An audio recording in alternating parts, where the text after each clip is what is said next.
Today we're going to talk about Compton scattering, and through the discussion of Compton scattering from the perspective of modified unit analysis, we're going to try to answer these two questions: do photons exist, and does matter increase with velocity?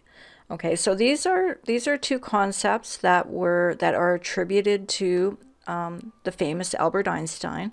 Okay, Einstein is the one that postulated that photons exist, and Einstein is the one that postulated that mass increases with velocity when you accelerate a particle. But the main topic is going to be on Compton scattering, and then we're going to do an example of Compton scattering, and then through the logic that I show you, we're going to talk about these two things. So what is Compton scattering? Well, the Compton scattering, or the Compton effect, is when you have a light ray of some sort, and the light ray bumps into an electron, and there's something that's called an inelastic collision that happens, and depending on how this light ray hits this electron, you get some scattering of the light. So the light scatters away from the electron, and the electron scatters in another direction. And so what is an inelastic collision? Well, an inelastic collision is a collision in which there is a loss of kinetic energy. So when the light comes in and bumps into the electron, kinetic energy is lost to the light, but the kinetic energy is gained to the electron, and the electron moves in a direction depending on how how this light ray collided with the electron. So here is another depiction of the Compton scattering. So I found various depictions of it, and so here you have a light source, and the light source is emitting, here it's called the incident photon, but it is my opinion that photons don't exist as specified, so I just call it light. The light comes in like this, it collides with the electron. The electron is, so in this drawing, they're referring to the electron as the recoil electron. Now, I'm not really sure about this term recoil. I'm not really sure that's the right term for this kind of collision, because a recoil is a movement backwards, usually from some force or impact. And so the recoil of a gun is a backward movement caused by momentum. And so this doesn't feel like recoil to me. So again, the problem is with the language, and so when they use terms that don't actually match what's going on in reality, it kind of makes me wonder. The other thing that bothers me about the language is the use of their symbols. So here they have that equation where the energy is equal to Planck's constant times the frequency. Now here they're using what looks to me like a V, but in reality is the Greek letter nu. But it looks like a V to me, and so, but they also use the letter V for velocity, like the velocity of a particle, and so I don't really like when the language uses confusing letters and symbols. It's very confusing, and so I prefer to do this. Okay, so I'm going to write it with the F for the frequency term instead of something that looks like the letter V. And the other thing that I don't like about the language is the use of the term photon, because it's possible that photons, in the language that I'm proposing, photons don't exist. They don't exist in the language. I'm not saying they don't exist in reality, but they don't exist in my language. I don't need the concept of a photon in my language, and so I'm just going to refer to it as light. And so here is a light wave that is propagating in this direction, comes from the light source. It hits the electron. The light wave gets scattered depending on how it hits the electron. It gets scattered by a certain angle, and the electron gets scattered, I guess you could say, in the other direction, in a different direction, and begins moving with a certain velocity. And so this theta comes in. So if you want to calculate, so you can see the light coming in here has a high wavelength, or sorry, a small wavelength. It's a higher frequency, and the photon, sorry, the light wave coming out this way has a longer wavelength. So that's basically how it works. Some of the energy is lost to the electron, and so the wavelength, the frequency is smaller, the frequency is lower, and the wavelength is longer. So this is the equation that is used to calculate the wavelength difference between here, the pre-collision and post-collision wave. And so the wavelength, the change of the wavelength, is equal to the Compton wavelength.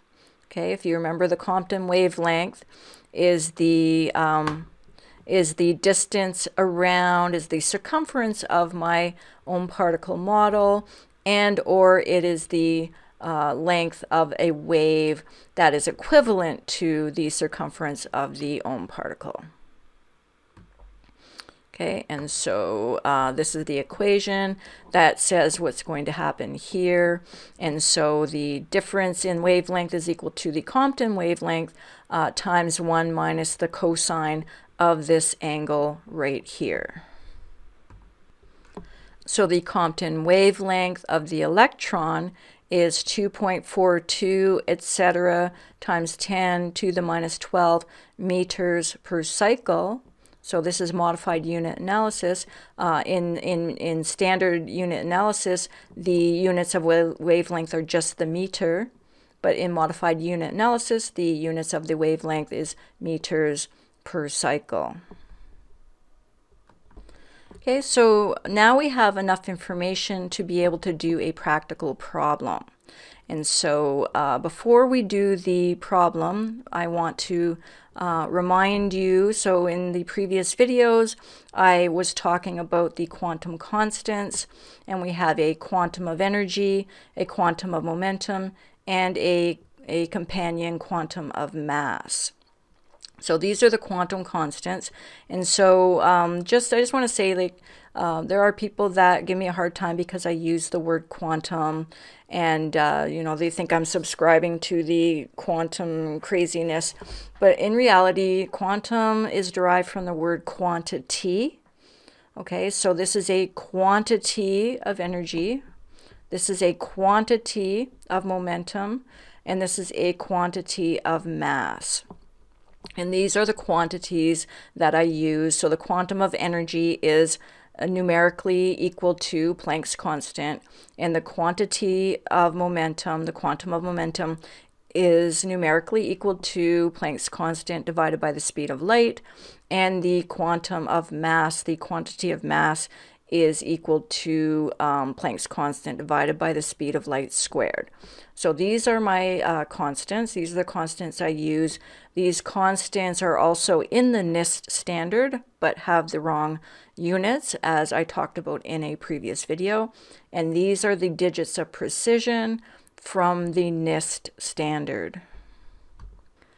So here is the problem that we are going to solve using my my logic and my quantum constants.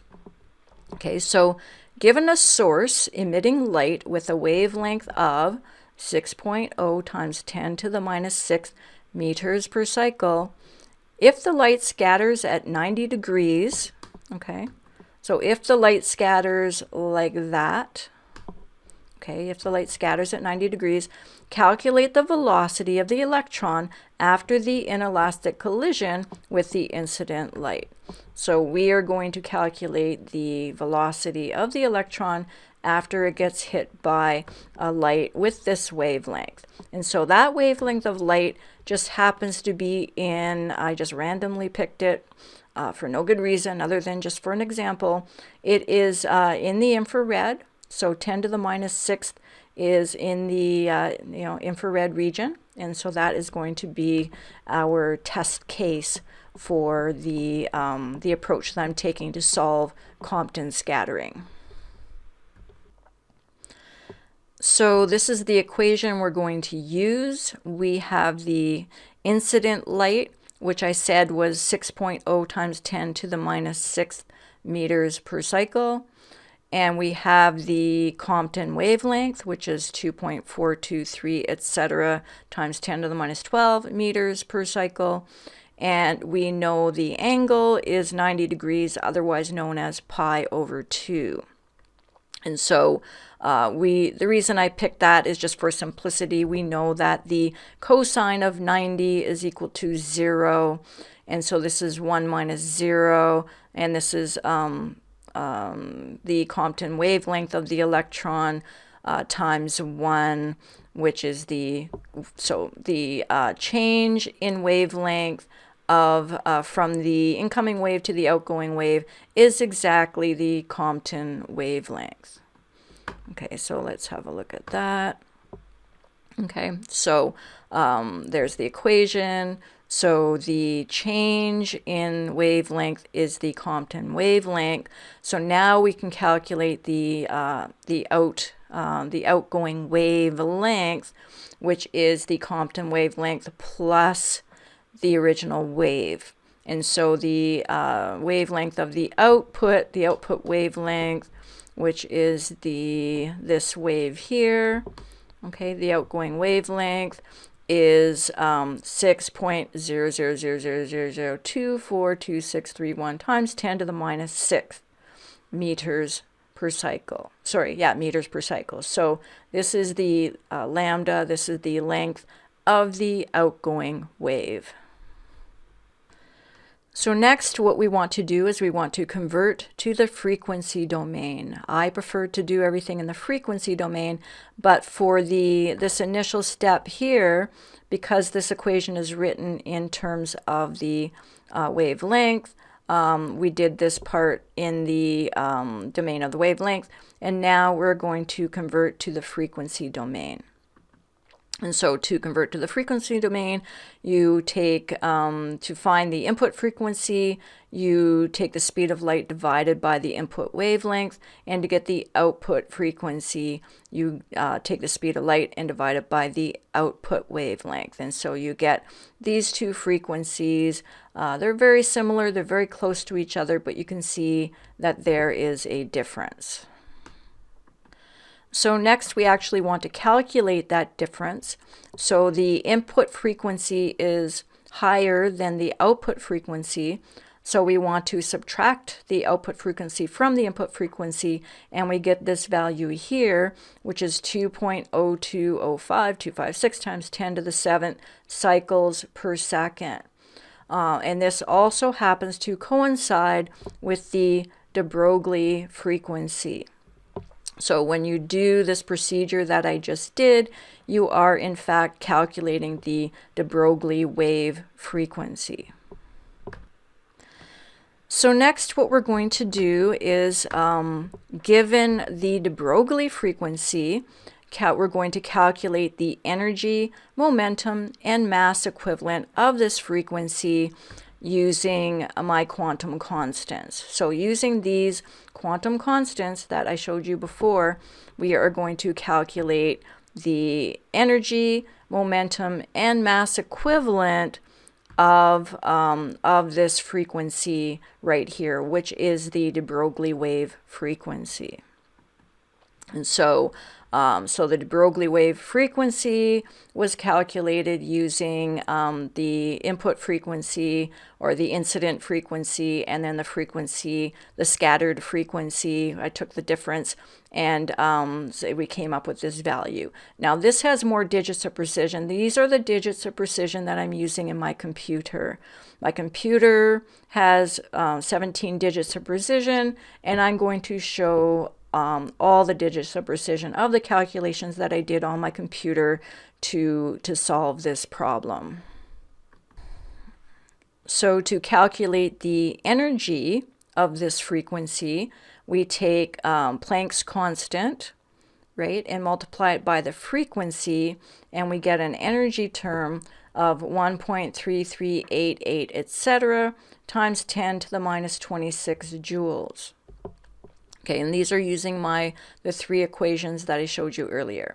So to calculate the de Broglie momentum, the momentum of a wave of this frequency, you take Planck's constant and divide it by the speed of light, multiply it by the de Broglie frequency, and you get 4.4658, etc., times 10 to the minus 35, and these are the units of momentum. So this is the momentum of this particular wave with that particular frequency. And then finally, we're going to calculate the mass equivalent of this particular wave. And to do that, you take Planck's constant divided by the speed of light, which is a quantum of mass in my language. Okay, multiply by the de Broglie frequency, and you end up with 1.48963, etc., times 10 to the minus 43 kilograms. So this is the mass equivalent of this particular frequency. And this frequency is a frequency difference. This is the frequency that the light lost when it got scattered off the electron. So next, we're going to use this energy, the de Broglie energy, if you want to call it that, to calculate the velocity of the electron, the scattered electron. So given the de Broglie energy, which we just calculated right here, calculate the velocity of the moving electron. Now, how do we do that? Well, we know that the incident light is pure kinetic energy. It is kinetic energy. Light is a wave propagating in a media, and it is always propagating. You cannot localize a light wave. A light wave is propagating. It is, by definition, kinetic energy. And so what we want to do, and the energy that is lost in the scattering process is the de Broglie frequency. Okay, it's the de Broglie energy. So the frequency times Planck's constant is the energy. And so we can use this equation, kinetic energy equals 1/2 mv squared, to calculate the velocity. And so this energy from this calculation is actually the kinetic energy, and we plug in the mass of the electron, which is well known, and we can calculate the velocity of the electron. So the velocity of the electron is going to be the square root of 2 times the kinetic energy, this value here, divided by the mass of the electron. And when you do that, you end up with a velocity. The electron has a velocity of 1.71447, etc., times, sorry, that's not even times 10 to the anything. That's just 171.4473 meters per second. So that is not terribly fast in terms of the speed of particles. This is not a very fast moving particle, although 171 meters per second is quite fast. The incident light was in the infrared, so it's not a very high frequency, and the Compton wavelength, the Compton frequency of the electron is in the order of 10 to the 20 hertz. So this is absorbing, the electron is absorbing the energy of with the frequency that we calculated, the de Broglie frequency, and the electron is scattered at a velocity of 1.7. It's going in this direction. Actually, the scattering, I might want to remind you in my example, was actually 90 degrees, not this angle here, and so the electron is probably going to be scattered down here somewhere at a velocity of 171 meters per second. So now that we have a velocity, we can do something really cool. Okay, and this is actually a breakthrough I had about a week and a half ago, and I've been crunching numbers ever since just to make sure that I'm right, or to make sure that what I'm saying is correct. Okay, so given the velocity of the electron, calculate the relativistic mass increase of the moving electron. Okay, so we're going to calculate how much the electron has increased in mass with the velocity that we calculated. And so this is commonly known that, at least it's commonly taught, that that particles, when you accelerate them, they have an intrinsic mass that they are that they take on as they're accelerating. And so to do that, we need this formula here. This is referred to as the Lorenz factor. It's otherwise known as gamma. And so now that we have a velocity, we can calculate the Lorenz factor. And this will be used to calculate the how much the electron has increased in mass after the collision with the light source. Okay, so to calculate this mass, so this is the relativistic mass, this is the excess mass that the electron has after the collision. Okay, so you take the mass of the electron and you divide it by this gamma factor. Okay, then you subtract the original mass of the electron to get the difference. So I'm calculating the difference between the original mass and the extra mass, the bigger electron, I guess if you can call it that, the heavier electron, assuming such a thing is true. Now, this isn't a real mass, this is a pretend mass. It is an intrinsic mass and not an actual mass, but you can do a mass calculation.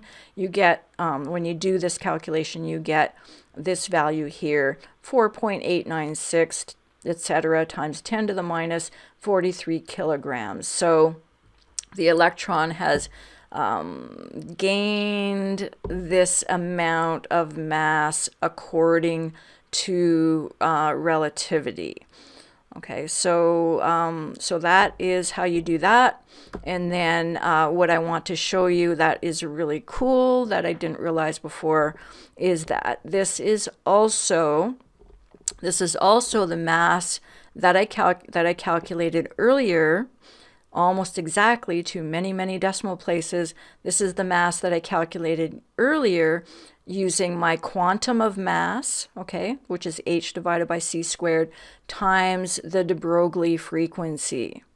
Okay, so what this is telling me is that this intrinsic mass increase can be calculated using my quantum constants. Okay, so this is interesting. It's not exactly, this is actually accurate to many, many, many decimal places, so it can't be wrong. It's got a few decimal places down here where it's different, and that is mostly due to the imperfections of the computer. So the computer can only calculate to, so my computer only has 17 digits of precision. Okay, I can only display 17 digits of precision. Okay, it's, 1, 2, 3, 4, 5, 6, 7, 8, 9, 10, 11, 12, 13, 14, 15, 16, 17. So I only have 17 digits of precision available to me. And so when you do calculations, like when you take the speed of light squared, okay, the speed of light squared ends up generating a number that is quite big, in the order of 17 digits of precision. You lose a little bit of precision. And so what I'm doing here is I'm showing you my calculations. So here's my calculations to 17 digits of precision. Okay, but I am displaying them without using this notation, 10 to the minus 43.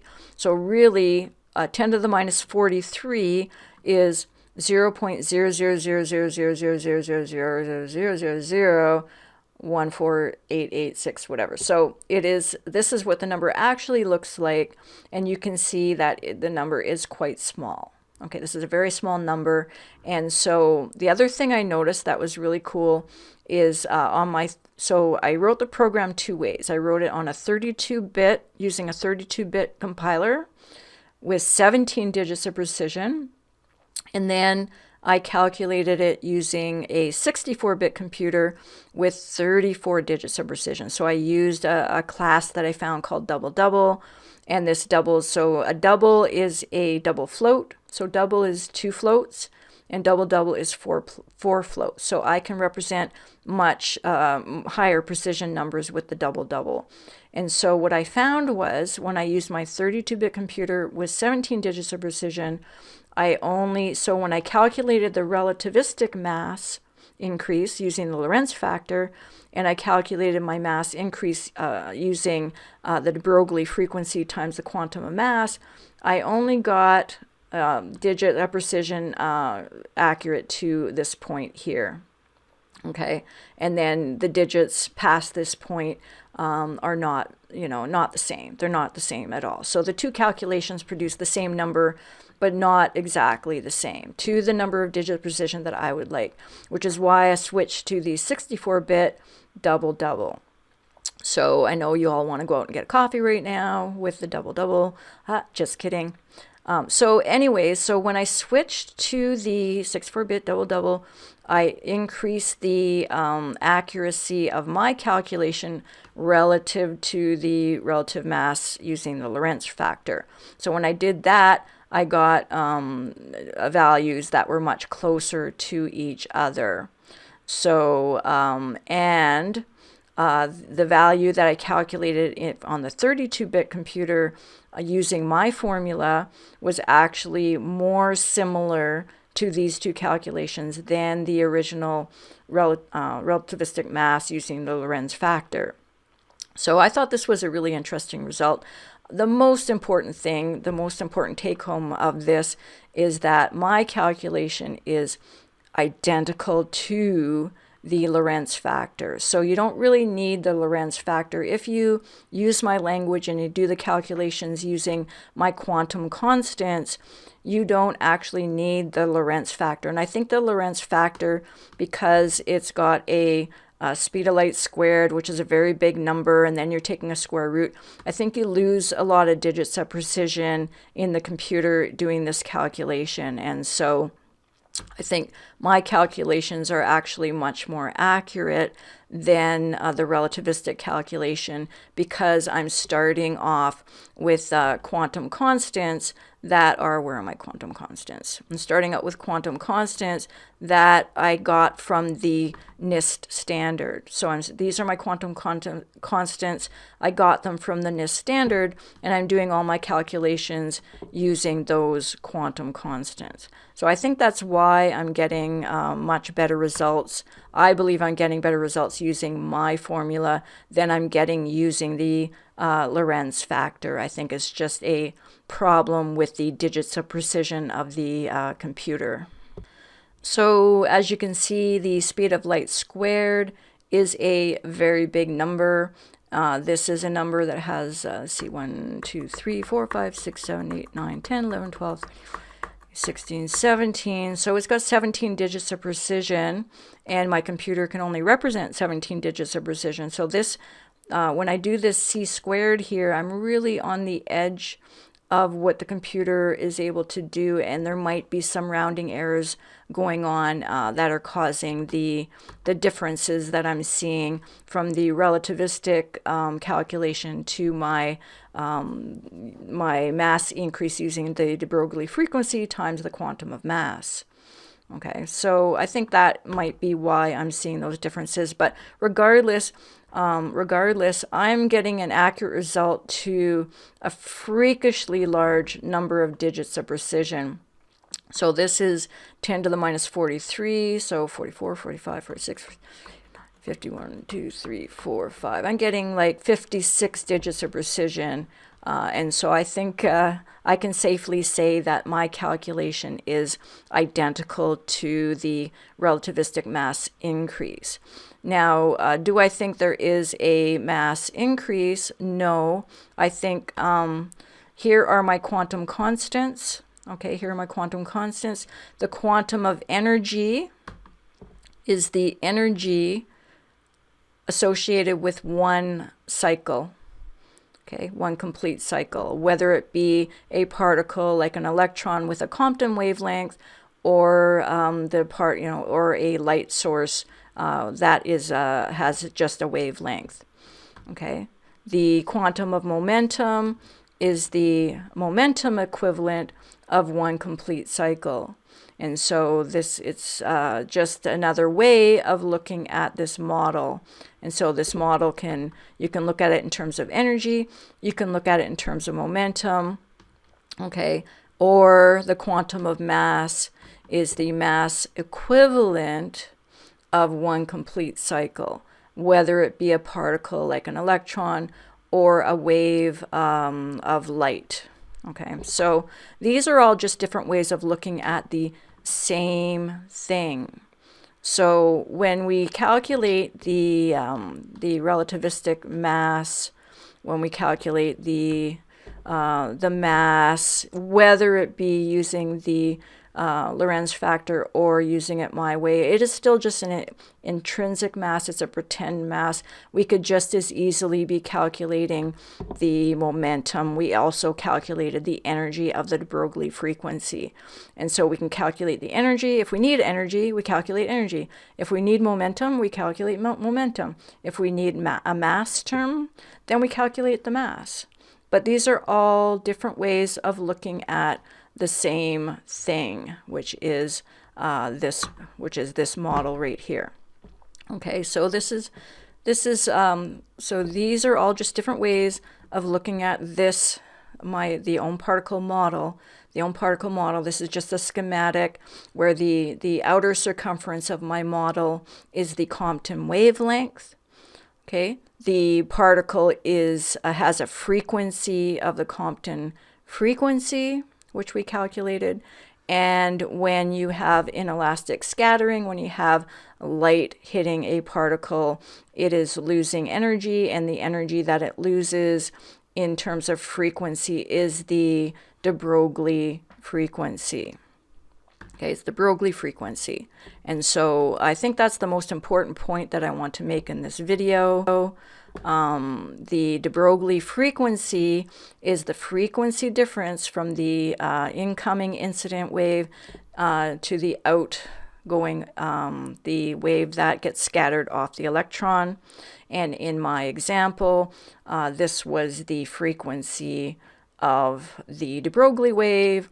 I can calculate the energy of it, or I can calculate the momentum of it, or I can calculate the mass equivalent of it, which is equivalent to the mass, intrinsic mass increase of relativity.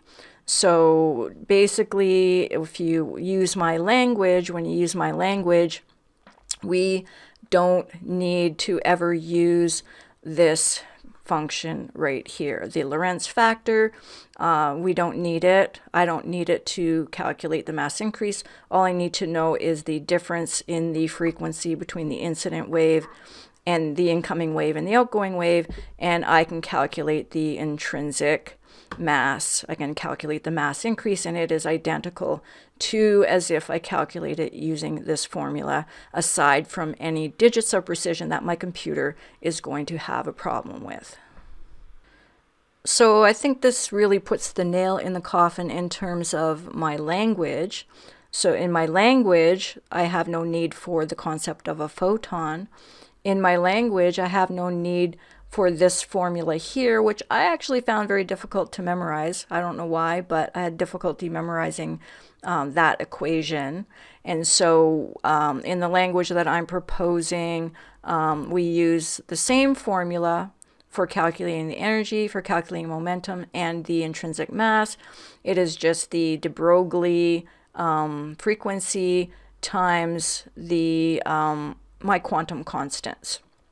And so, or this could be any frequency. So if I want to calculate the energy of an electron, I would plug in the Compton frequency here, and I would get the energy of the electron, I would get the intrinsic momentum of the electron, and I would get the intrinsic mass, the exact mass of the electron. So if you plug in the electron Compton frequency here and multiply it by my quantum of mass, you would get the mass of the electron.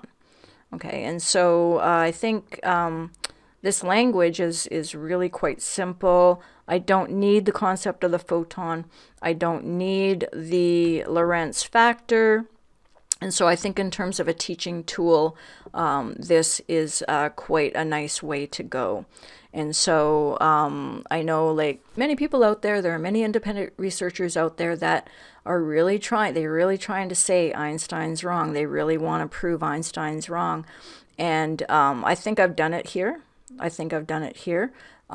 If my language is correct, and I'm not saying it is, but if my language is giving the correct picture of what is going on under the hood, then photons don't exist. Okay, and relativity, I think, can be better understood, because relativity is just the extra frequency that the electron takes on when you set it into motion. So when you set an electron into motion, regardless of how you do it, when it takes on, as it has an extra velocity, it is also going to have an associated de Broglie frequency associated with it. And when you multiply the de Broglie frequency by the quantum of energy, or the quantum of momentum, or the quantum of mass, you get all of quantum mechanics. All of quantum mechanics is right here in this slide right here. And so that's all I'm going to say for now. I think at the beginning of this year, I said 2022 is going to be my year. Okay, I love the number 22, and I said this is going to be my year. And I think this does it for me. This does it for me. This was my goal. My goal was to show that my approach, that my language, that my model has some validity. Okay, the own particle model can be used. It can be used to help understand physics, I think, better than the models that we have right now. At least I understand it better, and I think that I could teach this much better and much easier than the standard language.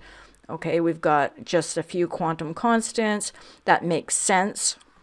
And so, as I showed you in a previous video, h over c, Planck's constant over c, has in the NIST standard has the units of kg, the units of kilogram, and h over c squared also has the units of kilogram, and these constants are called very strange things. Okay, I think this one is called the inverse of frequency, or this one's called the inverse meter kilogram relationship or something. It's got some weird name that doesn't have any physical meaning whatsoever. In the language I'm proposing, Planck's constant is a quantum of energy, and Planck's constant over the speed of light is a constant of momentum, a quantum of momentum, and h over c squared is the quantum of mass. These have physical, ponderable meanings that anyone could understand. Okay, these are actual constants of nature that make sense. And so I'm happy with the work that I've done this year. I've pushed things to the limit. And, someone recently asked me, they said, well, if there is a problem, you would think that Einstein and or Feynman would have figured it out. Well, guess what? Feynman and Einstein, there's something that I have that they didn't have, and that is a good understanding of the computer. Okay, they didn't have the computer. Okay, I was able to come to these conclusions not only by understanding how a computer works and having to build one myself from scratch, right, but also having access to it as a tool so I could crunch my numbers to many, many, many digits of precision, okay, and to check my work. Okay, so I'm able to go to many, many digits of precision and check my work and see if I'm right or not. And so I'm very diligent about how I crunch my numbers, and I'm very diligent about unit analysis. And so between modified unit analysis and my own particle model, I think I've developed a really good foundation for a new understanding of light, and a new understanding of quantum mechanics, and a new understanding of particles, and maybe even a new understanding of waves. And so that's it. That's all I'm going to say. It is New Year's Eve, and I'm going to drink my beer and say Happy New Year, and I'll be back.